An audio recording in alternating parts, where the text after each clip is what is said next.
សម្រាប់អ្នកដែលមិនចេះឬក៏បងមួយចំនួនដែលគាត់មិនដឹងហើយយកទៅឲ្យជាងណា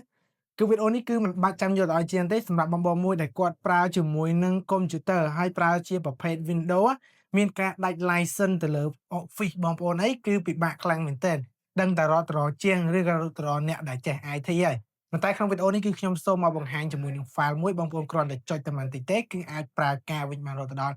6 ខែឬក៏1 ឆ្នាំផងដែរអត់ចាំបាច់ទៅទិញ license គេឬក៏ទៅដល់កន្លែងជាងហើយអស់លុយនោះទេគ្រាន់តែមើលវីដេអូនេះភ្លាមងាយបន្តិចគឺអាចប្រើការងារវិញបានតែម្ដងតោះអញ្ចឹងមកខាត់ពេលយូរទៅមើលពេលគាត់ចូលទៅកាន់ Office បងប្អូនមួយចំនួនអីគាត់ប្រហែលជាជួបបញ្ហាបែបហ្នឹង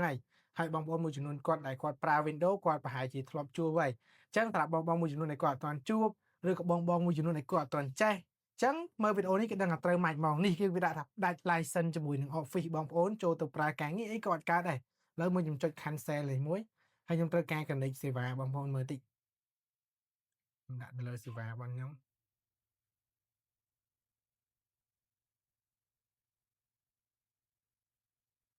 intern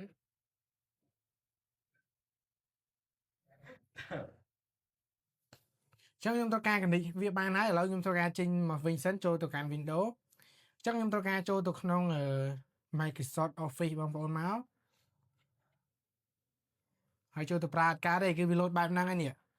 ចឹងវីដេអូហ្នឹងគឺមកប្រាប់តែម្ដងហើយអត់ចាំបាច់ទៅយកជាងដល់ជាងទេចឹង file ហ្នឹងគឺស្រួលតែម្ដងនេះគឺជា file activate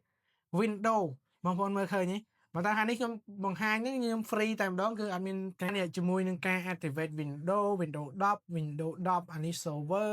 ជាមួយនឹងការ activate server Office បងប្អូនឬក៏គេថា activate